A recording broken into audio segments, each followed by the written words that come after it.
What's up guys? Today I have another gel blaster to show you based on the Austrian-made Steyr AUG. This one is made by the airsoft manufacturer Army Armament and imported into Australia by the retailer Command Elite Hobbies. In this video today, I'll start off with an overview of the blaster, I'll give you a chrono test, an accuracy test, and then I'll also compare it to the JG Works AUG that I reviewed a couple of weeks ago. And of course, I'll end with some gameplay. Let's get started. Starting at the front of the blaster, we have a 14mm counterclockwise thread flash hider, which if I screw that off, reveals an inner barrel that's actually longer than the outer. So if you want to use a hop up on here, you'll have to add like a riser or something that attaches to the inner barrel rather than the outer barrel. The barrel itself has a 9.5mm outer diameter, so it'll be able to take a riser or any other normal hop up that goes on inner barrels. It also has an inner diameter of 7.5 and a total length of 530mm, which is a massive barrel length, but being a bullpup, it's still really quite compact of a blaster. I did have an issue with the barrel out of the box though, which I'll show you later in the video when we get to the chrono test. Moving back from the muzzle now, the outer barrel is metal and it has no wobble at all. It doesn't need any tightening out of the box like the JG Works AUG did. It's just very solid as it comes. The vertical grip does pull down and fold up into the closed position, and then you can pull it out again and open it. It is a little more difficult and requires a little bit more force to pull on it compared to the JG Works. See, it's a little bit stuck. There we go. But it's also a lot less wobbly than the JG Works one. So I would say being more stable of a foregrip is a benefit, even if it is a little bit harder to fold out of the way. The sight itself is magnified and it's made of metal. The crosshairs inside are the same as the JG Works one. I'll show you that on a GoPro that I was filming real quick. It's also adjustable in windage and elevation using a janky Allen key turret, same as the JG Works AUG though. I'm honestly not a fan of the little Allen key adjustments. I think it would be nicer if it clicked and you could just do it by hand. The charging handle can be locked back. It doesn't offer any kind of mag prime or any kind of functionality other than looks, but that's the same with the JG Works AUG as well. You can slap it home. The shape of the charging handle on the Army AUG is a bit weird though, and doesn't match the real steel AUG at all, whereas the JG more closely resembles the real thing. Speaking of things that don't match the real Steyr AUG in real life, all of these Picatinny rails, there's a total of 5 of them on the blaster. The real thing doesn't have any. The JG doesn't have any either. Handy in real world use, but not realistic to the real thing. This gel blaster replica, just like the real thing, has a dual stage trigger. So a half pull gives you semi-auto and a full pull gives you full auto. On the bottom of the trigger, there's no semi-lockout mode, so it's not a replica of the Oz Steyr. Stop saying in my comments section that these are Oz Steyrs. They're not. They're based on the Austrian-made AUG. The safety switch on this works just like the real thing. So if you push it in, you've got the white circle for safe and red circle for danger or ready to fire. You can remove the entire upper from the muzzle all the way to the T-piece by pushing this black button through. And from here you should be able to do all of your maintenance. So there's the T-piece, nice and clear, transparent. You can see the barrel even sticking into it. Let's put this back together.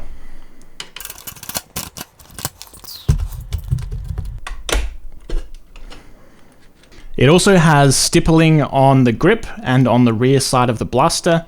It's not realistic to the real thing, and the JG also doesn't have the stippling, but it does make it a little bit more comfortable to hold. So if you don't care about realism, it is kind of a benefit. The magazine is an odd one. They got the color all right. The real Steyr AUG uses transparent brown magazines. The JG Works AUG uses a black magazine, so it's a little bit inaccurate. But the pattern on this magazine is very different than the real steel. This crisscross pattern is something that just the AUG doesn't have. I don't know what they were thinking there. It also has the terminals inside the blaster and the spring terminals on the mag, which is different than every other gel blaster I've ever seen. I can imagine putting these in a mag pouch, eventually you're going to bend those and you'll have to straighten them before it will connect to the battery. It does have a nice sliding loading door, just like the JG Works AUG does, which is really friendly if you're wearing gloves. At the rear of the blaster, the rubber stock comes off to reveal your battery compartment. This will fit a Turnigy 11 volt perfectly fine. That's what I was running in this the whole day. And just like the JG Works AUG, you can also change your spring out just by using a flathead screwdriver on the spring retainer. The rubber buttstock padding on the Army AUG is a little bit softer and more comfortable to shoulder than the JG Works AUG. That pretty much covers everything externally. Internally, both of them have fully metal internals, and I'll put a picture up of the Army metal internals on the screen for you now. But now let's head outside and chrono the blaster. Now, earlier in the video, I said out of the box I had an issue with the barrel of the Army Armament AUG. What happened is as soon as I went to fire my first shot, the barrel came loose and kind of fired half an inch out from where it's meant to be. So in the field, and with only half an hour to film before the game started, I super glued the barrel in. So now let's chrono the blaster. 251, 199, 135, 167, 226, 189, 247, 274, 254, 261, 250, 222, 267, 251, 268, 252, 259, 240, 272, 239, 285, 237, 255, 249, 173, 257, 273, 218, and 247. So we got a high of 285, a low of 173, and an average of 245. Fairly inconsistent velocities, but the JG Works also had fairly inconsistent velocities. This did shoot an average of 26 FPS lower than the JG Works one though, but I'd have to say with the metal internals in both of them, with some modifications, whether that's the air seal being upgraded, or possibly even my glue job of the barrel, or even maybe a weaker spring that this has than compared to the JG Works, both of these should be capable of about the same velocities modified. Out of the box though, I'd have to say both of them were fairly inconsistent, and this one didn't even have a seal. I had to glue it out of the box. So this one is definitely at least 26 FPS worse out of the box. But how about rate of fire? This is on 11 volts, same as what I used in the JG Works. So the Army AUG got a rate of fire of 15 rounds per second, whereas the JG Works from a couple of weeks ago got 19 rounds per second. So perhaps this has a slower motor in it than the JG Works. Both were using fully charged the same battery though. But that's the chrono test done. How about the accuracy? Let's go and stand 30 meters away from a 1 meter diameter target, my standard test for any blaster, whether it's Nerf or gel. We'll see how it shoots.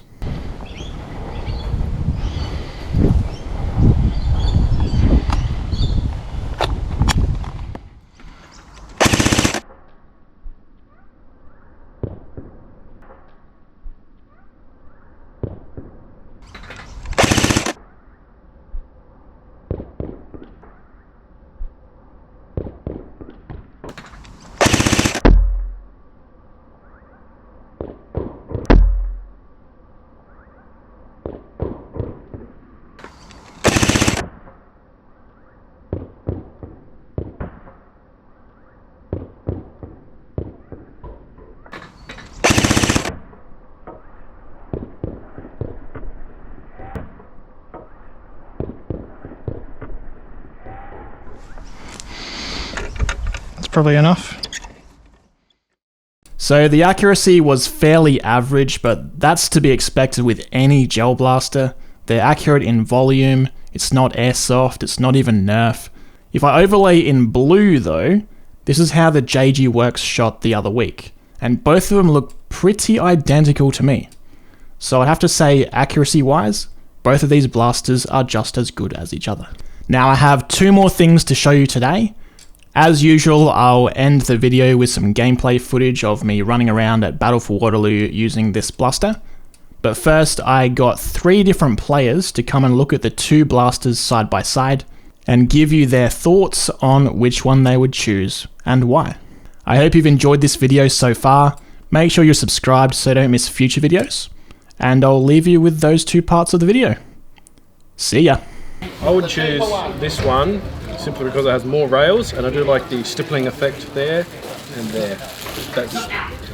I quite like that one substantially more. Is there a difference in weight? Have a feel of both. I like the stippling, I can really feel Have that. a feel of the front grip, how wobbly it is. Touch of wobble, very small Now try amount. this one. That wobbles a lot more, and it's very plastic. It's very smooth feeling. But it's okay, but out of the both, I'll definitely choose this one. I like the stippling a lot. Heaps of rail space for lots of stuff. Another Whereas difference. this one doesn't even have rails on it. Another difference you might notice, the mag is not see-through and that one is. Yes, but I would prefer the see-through mag simply because at a glance, you can be, before you do something, you can quickly say, yep, I've got 3/4 of a mag, and you can go for gold. If I could put a transparent window on my mag so I could actually look instead of just giving it the old jiggle, then yeah, I'd do that. It's personal preference, so I just want to get people's thoughts on which one they choose, just based on the externals. I'm recording, aren't I? Yeah. Look,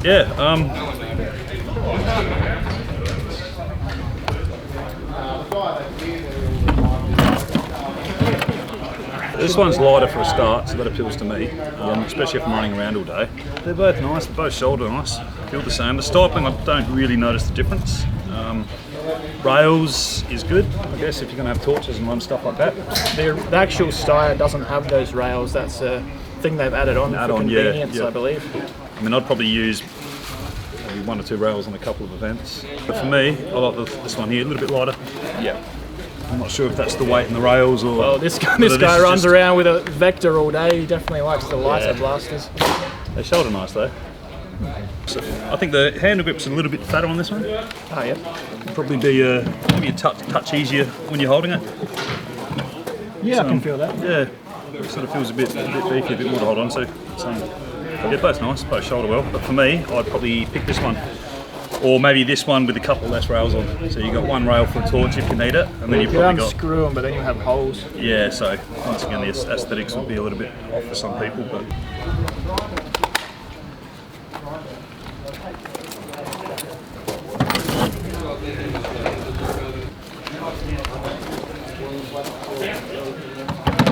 I'm going to say the more classic one. Yeah. Has a more authentic feel. Yeah, so the Picatinny rails are something that the original real life one doesn't have. Yeah, they're more handy, more versatile, but yeah, this one's a little bit off. It's in a little ways. But so James here prefers the more classic one because he actually used to be ex-military and he's used the real ones before. yeah, definitely prefer the more authentic, the original one. The only attachment you used to have was like a PEC box kind of thing. Yeah, no aiming device. Whereabouts did that sit from memory? That back here. Do you know how it attached? Pretty sure you have to connect into either. Oh, into those 2 they're kind of like M-Lock almost. Yeah, similar. So on the real one, just have a feel of the 2 vertical grips. Are they actually that wobbly in real life? Yep. Yeah, they were never the most sturdy thing. This one's a little bit more janky than the real one. Grab the other one and see how that one feels.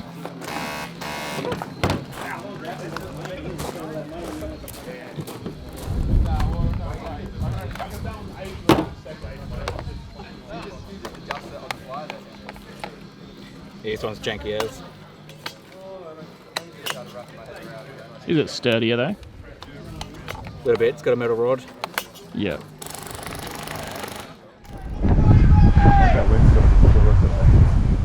Just go up with you can't lose.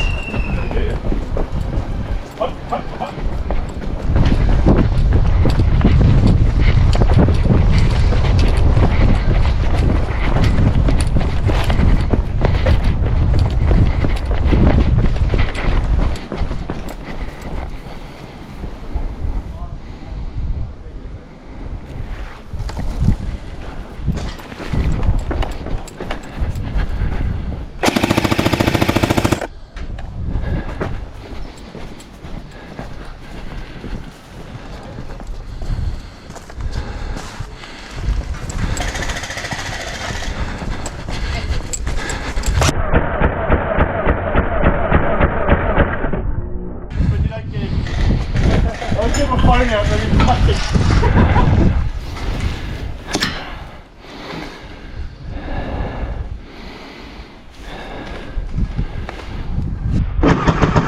did you sneak around that fast? No one went that way on their team.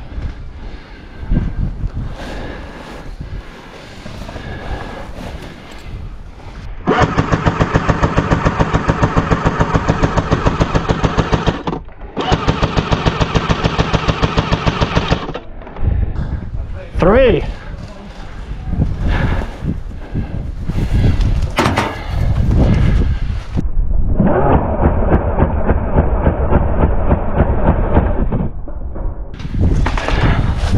Where is he? Makes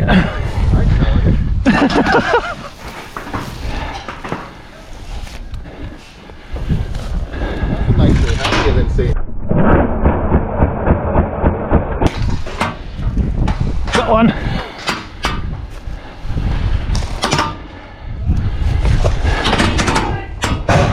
No kill. That's a kill. That one is. Where'd it go? Oh. Right behind you, and it went off. Good go.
Hello there.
Got that guy in the balls.